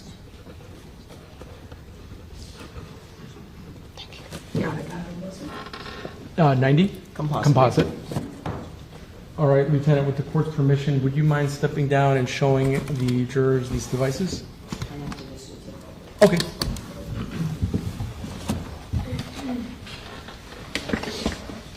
If you can just go one at a time. This is going to be one of the two SIMRAD GPS units. If you look back here, you can see a power cable. We removed that because it's part of the process to try to get the units fired up to extract data from them. But this is what I was referring to when they installed it. This would indicate this is the port GPS unit, and this would have been the port cable when they wired it. So that's an easy way for us to identify it. That's why I left it on. And then if you read through here, you can see it's really small. That is the serial number that I read before. The serial number is a serial sticker. You can see it here. And you see they have different serial numbers, obviously, because the manufacturer want to keep track of their product and know for warranty purposes. That's it. Or you can do the same thing with the second one. So this will be the starboard unit, which is the one behind the helm to the right. And again, this one got green tape on it, and made it easier for us to identify. And then it's got a label down here, with the serial number as well. So, want a closer look? No, it's okay. That's all I kind of wanted to see it. But They'll be it's able the same to, thing. they'll be able to look at it when it's, So these are the two units that were on the vessel when you guys viewed the vessel this morning.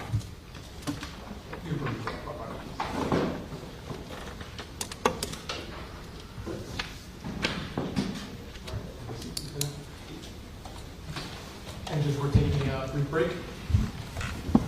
Did you want to take a brief break? I'm pretty close. Maybe 5-10 minutes. I'm going to take a break. Okay. All right, ladies and gentlemen, we're going to take a break now. Please put your notepads inside the envelopes.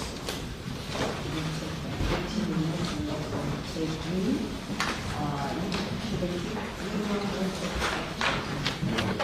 Leave your envelopes at the chairs. Please don't discuss the case. Some refreshment for you. I'll be ready for 15 minutes. Thank you. All rise.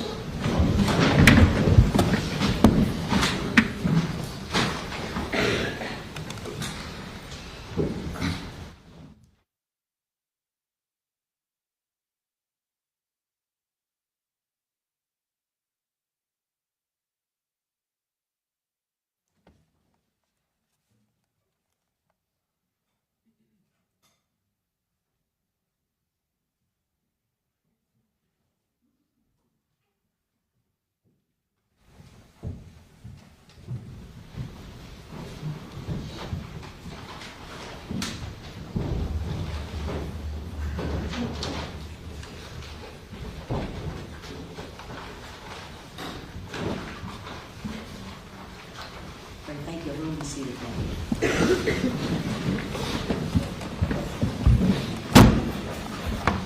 Councilman David. Thank you, Judge. Lieutenant, I have just maybe one or two more questions for you, and then I'll turn it over to the defense.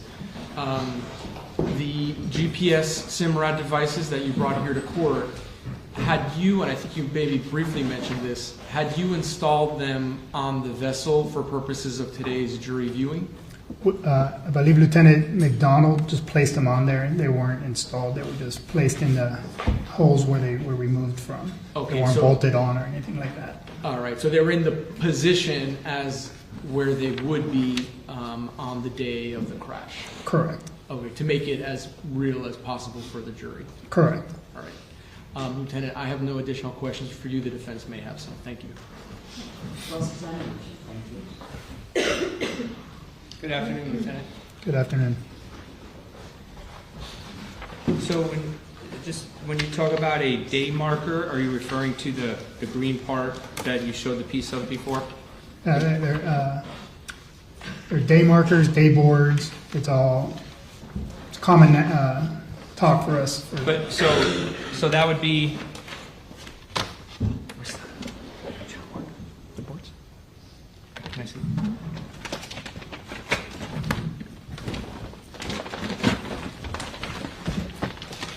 Just that one. So that's State's Exhibit 66, just the sign, right? Correct. So the day marker is just the sign. Correct. Okay. The channel marker will be the piling with the whole sign. And when you refer to the piling, is that the whole pole down all the way to the floor? Correct. It's a steel pipe. Okay. So the top of the day marker, is that flush with the top of the piling? I couldn't tell you on this particular incident because it was gone. Okay, so channel marker 15 on September 4th, 2022, you don't know if the day marker of the top of that was flush with the top of the piling? I couldn't tell you that.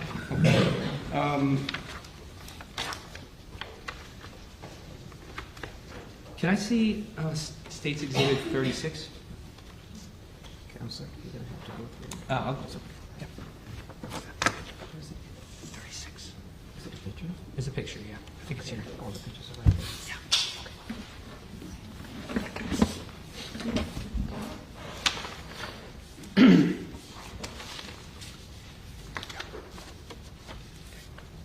Not get this out of order. 36. Judge, may I approach the witness? So, Lieutenant, this is State's Exhibit 36 that was put into evidence during your direct. Do you recognize what that is? Yes, I do. Is that the channel marker 15, a day after this incident? Yes, it is. Okay. If I were to pass you this post-it here with a 15 on it, would you be able to tell me where that was located on that steel pole? I would guess maybe right about here. It might be a little lower or higher, but I would guesstimate here based on the rectangle that I referred to before where there was no bird droppings, Okay, can you just place that on there? or something like that. So is that flush with the top of the pole there, or is that above it? It's hard for me to know exactly where it would be. I never saw it. But Okay. based on the area where there's no bird droppings, it had to have at least been down that far. Down that far, okay. Can the witness step down? Yeah, sure. So, can you publish that for the jury, please? This line here on the bottom, you see that? There's a line there. You know what that is? That could be the growth line because the tide goes up and down. So that's probably a high tide mark, I would guess, where the growth isn't going to go any higher because it never, the water doesn't go any higher. So when you say growth mark, is that called particles? Particles, that could be algae, it could be different things. Another one. Yeah, yeah. I believe he's referring to that. And what is high tide versus low tide? What does that mean? Every 6 hours and a little bit, there's a tide fluctuation. The water goes up and down due to the positioning of the moon and the earth.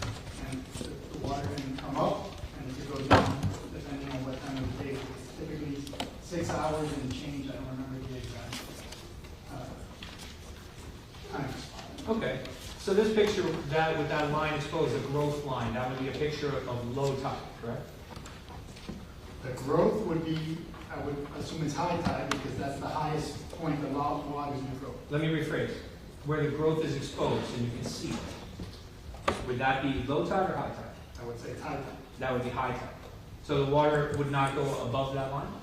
It can go above that line on certain times of the year where we have things that are called king tides, where the moon's closer and it may go, but normally a high tide would not go there because then you would have algae growing at what, or barnacles growing at whatever the highest point the tide typically gets to. If that makes any sense. But there are fluctuations where it could be higher and it could be lower than normal. Okay. And do you know the distance on channel marker 15 on September 4th, 2022? The distance from the water line to the bottom of the day marker, the sign on the top at the time of this accident? No, I don't believe I could measure it. Okay, is that something you could measure? We could measure to the bottom of the markings. I'm not aware of that measurement. Okay. Of course.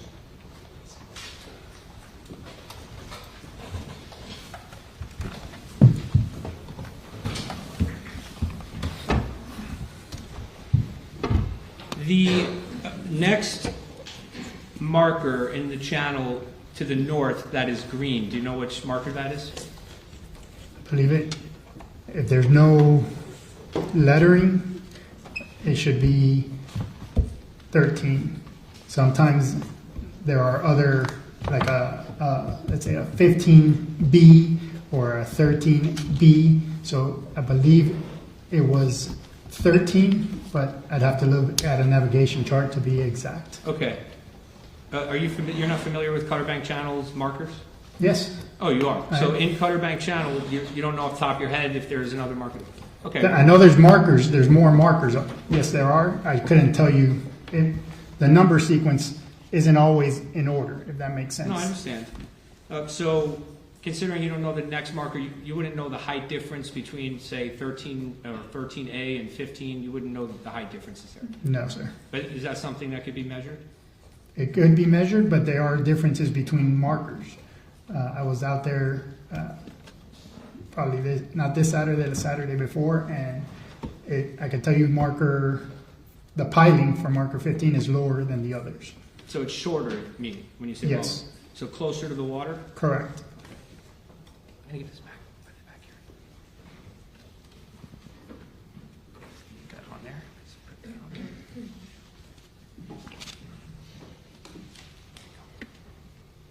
A moment, Josh.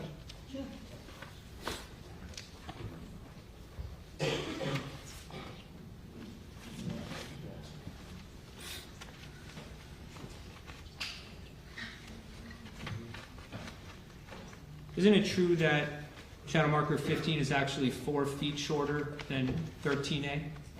I do not know that. Is that something that you can measure for us? I could measure it. Thank you. Just very briefly.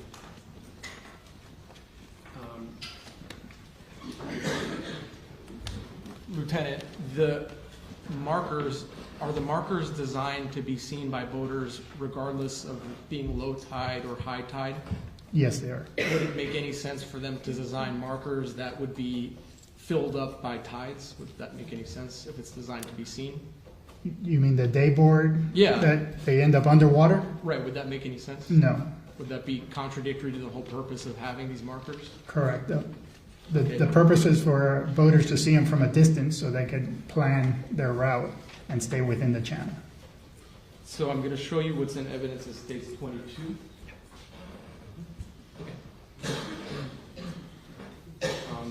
Lieutenant, this is already in evidence as states 22. The Coast Guard, did they repair marker 15 and put a new dayboard on top? I believe they did. And is that the date up top, September 6, 2022? I believe so. not 100% because I hadn't been out on that day. I wasn't there. Okay, but But just it's to my be, understanding that they did replace it, yes. the Coast Guard didn't leave this piling without a Correct. dayboard. Correct. Once they were notified, they made arrangements, and shortly after the accident, they Okay. replaced it. And does the dayboard get repaired essentially immediately? I would assume they make a whole new dayboard because there was no dayboard left. Okay. So May I just, they would have put 2 new boards. okay. May I just republish this, Judge?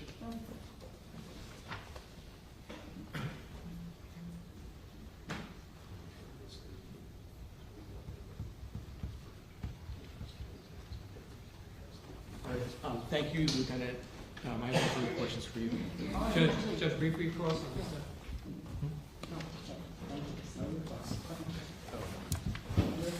I'm sorry, just one last question. Just one more, Judge. When you were out there, did you have any difficulty seeing the dayboards on the channel markers at all? When we were out there diving, Yeah, the ones that hadn't been destroyed, were you able to see them? of course, yes. Thank you. Thank you. Thank you.